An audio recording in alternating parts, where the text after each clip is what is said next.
Hoy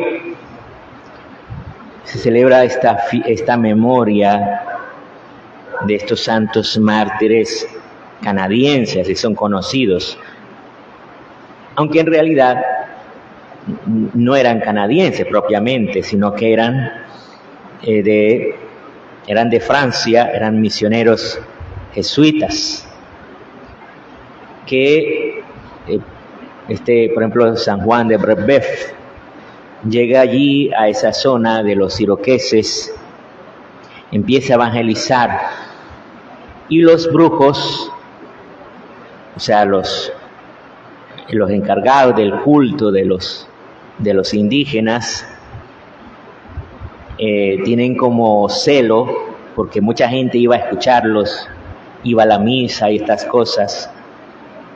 Entonces hicieron que lo atraparan y le cortaron los dedos de la mano para que no pudiera celebrar la misa. Ustedes saben que sin los dedos de la mano es prohibido, ¿verdad? No se puede celebrar la misa,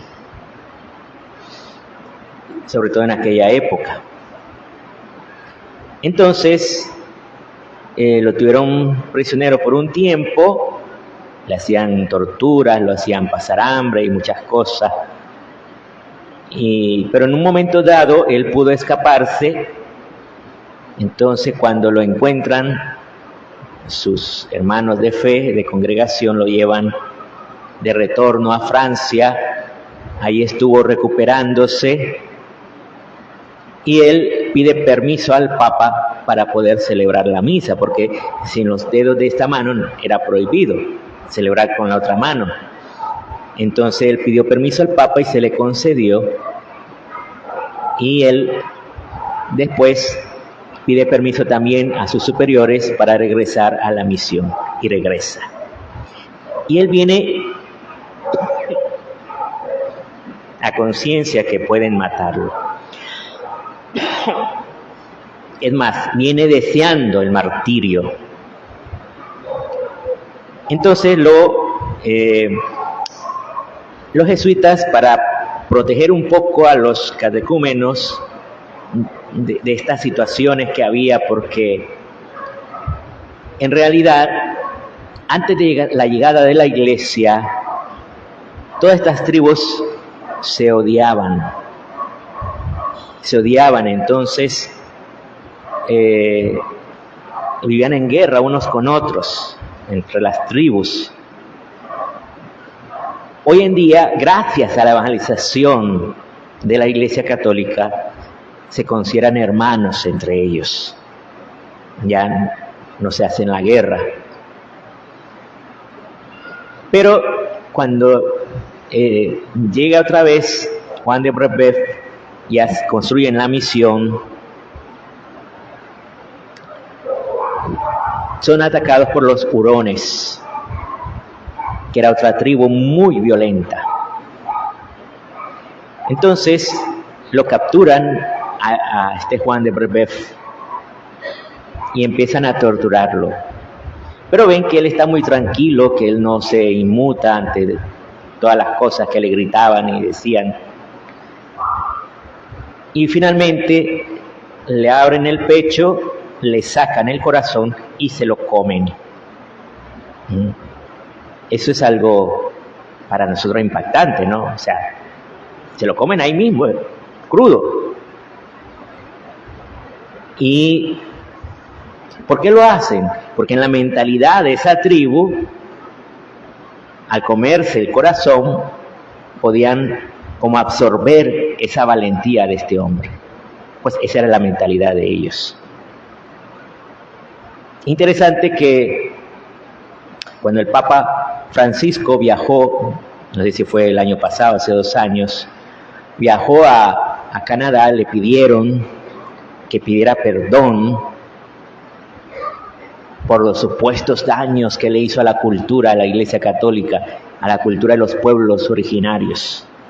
Papa Francisco pidió perdón, pero por lo que tal vez algunos misioneros podían haber hecho, Entonces, eso no le gustó, pero en realidad, en mi opinión, más bien tendría que ser al revés, porque a los que mataron fueron a los misioneros. La Iglesia Católica no fue a matar a nadie. Pero la Iglesia siempre lo ha hecho por amor y no está interesada en que nadie tiene que pedir perdón a la Iglesia por haberse entregado por amor. Hoy también, al ser este día que nos estamos preparando para celebrar la fiesta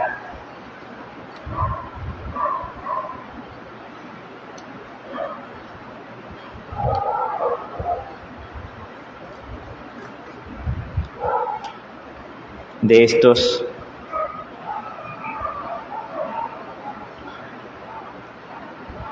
la fiesta de San Juan Pablo II, que es el domingo, les quiero compartir un texto que nos ayuda a comprender este legado que nos dejó el Papa Francisco sobre la teología del cuerpo, que se ha tomado de 1 Corintios 6, versículo 13, dice: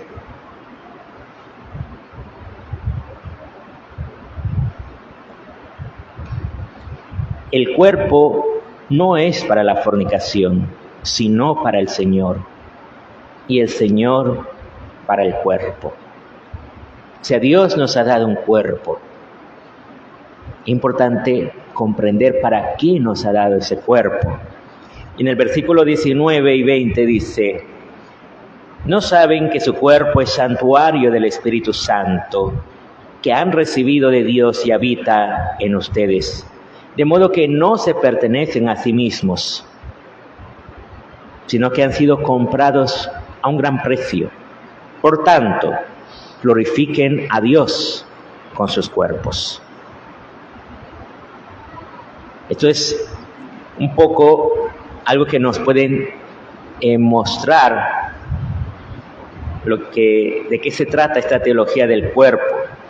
El Papa en estos son 129 catequesis que hizo desde septiembre de 1979 a mayo de 1984. Solo voy a mencionar algunas cosas. En primer lugar, el Papa nos va a hablar de una antropología revelada. ¿Qué significa eso? La antropología significa una visión del hombre. Porque es necesario que nos preguntemos cada uno: ¿quién eres?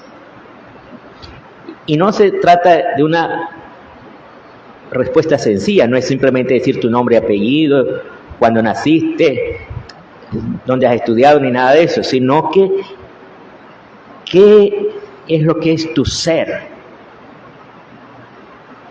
¿Qué significa ser humano en tu vida real?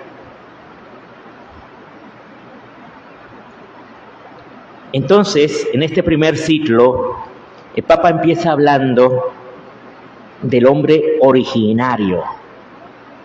¿Cuál es el hombre originario? Esto no es cuento de pueblos originarios, nada.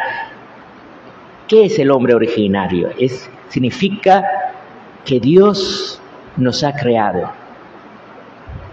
y que Dios creó al hombre y a la mujer, al varón y a la mujer, y nos ha creado para el amor, y un amor fecundo. En un segundo ciclo, Juan Pablo II va a hablar de la redención del corazón. Entonces nosotros, que somos un ser humano histórico, o sea, que vivimos en esta historia, nos encontramos con una realidad. ¿Cuál realidad? Que hemos pecado y que en esta historia tenemos heridas a causa del pecado. No solo nuestros propios pecados, sino a causa de pecados de las personas que nos rodean, a veces de nuestros padres. Porque el hecho, por ejemplo, que un niño nazca y que no sea acogido por sus padres, o que a lo mejor estos padres se pelean entre sí, se separan, eso afecta a los hijos y posiblemente nos ha afectado a nosotros. Y cuando eso se da en las familias, afecta a los niños que están ahí. Por eso se habla del hombre histórico, el hombre que vive en esa historia real. Ahora, Dios no se ha quedado indiferente ante estos sufrimientos que tenemos en nuestra vida. Nos ha enviado a su Hijo Jesucristo a dar su vida por nosotros. ¿Para qué? Para que se dé en nosotros la redención del corazón. Así lo menciona el Papa, por eso se los menciono de esa manera, para que seamos rescatados de las garras del pecado. Esa es una obra del Espíritu Santo en nosotros, que se da en la iglesia. Esa es una obra que es previo para que se puedan formar familias según la voluntad de Dios. Es necesario, dice Juan Pablo II, que primero sea sanado el corazón, tanto del hombre como de la mujer. ¿Cómo se van a casar dos enfermos? Primero necesitan ser sanados, dice. Entonces, para nosotros es importante que nos preguntemos cuáles son esas heridas que tenemos, que nos ha causado el pecado, que ha introducido en nosotros el egoísmo, nos ha metido en la incapacidad de amar, en el odio entre nosotros. Y cómo necesitamos ser sanados también hoy, para que así, cuando tú salgas de esta iglesia, vayas a tu historia, a la vida real, puedas ir sanado, puedas ver al otro ya no como enemigo, sino como un hermano en Cristo. Y eso se da también en la relación entre el hombre y la mujer, que no se vean como enemigos, sino como hermanos en Cristo. Y hay un tercer ciclo que el Papa va a titular La resurrección de la carne. Y habla aquí del hombre escatológico. ¿Qué quiere decir? Significa que estamos llamados al cielo, a la vida eterna. O sea, que este mundo en el que estamos es algo efímero. Entonces estás llamado al cielo, a la vida eterna. Mientras tanto, aquí estamos llamados a amarnos, a perdonarnos, a reconciliarnos. Porque no sabes en qué momento te va a llamar Dios. ¿En qué momento te va a llamar Dios? En cualquier momento te puede llamar. Y si estás en pecado mortal, estar en pecado mortal lleva a la condenación. Y no es que la condenación empiece cuando nos morimos. Si estás en pecado mortal, estás en condenación. Porque ¿qué significa la condenación?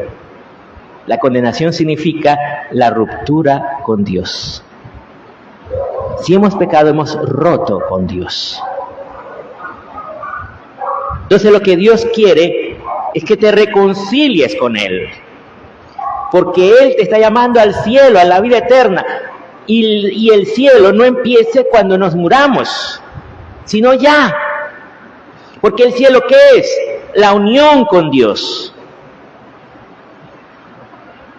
Entonces, estos 3 puntos son los primeros 3 ciclos que el Papa lo explica como esa antropología revelada. O sea, primero preguntarte quién eres, quién te ha creado, quién te ha dado la vida. Segundo, cuáles son tus heridas. Y tercero, ¿para qué te han creado? ¿A qué te está llamando Dios? Que es al cielo, a la vida eterna. Esto es una esperanza que nos impulsa entonces a dar la vida en la familia concreta. ¿O por qué creen ustedes que los abuelos, que a lo mejor tú fuiste testigo de los terribles problemas que ellos tenían entre ellos, ¿por qué permanecían juntos? Y no era simplemente que por los hijos, que esa es la forma más simple de resumir las cosas. Y cierto que es posible que algo de eso haya, pero sobre todo era porque tenían esas raíces de cristiandad. ¿Qué significan las raíces de cristiandad? De saber que hay alguien que dio la vida por ti y que te está llamando al cielo, a la vida eterna. Y que en un momento dado vas a dar también cuentas de tu vida. En algún momento, cuando nos llegue la muerte, vamos a dar cuentas de nuestra vida, de todo lo que el Señor nos ha dado y cómo hemos respondido. Pues ánimo, hermanos, son los 3 primeros ciclos. Después vienen otros 3 ciclos. Eso lo voy a explicar mañana. Si ustedes quieren escucharlos, mañana los voy a estar explicando. Esos 3 ciclos que hablan de la virginidad, del matrimonio y de la transmisión de la vida.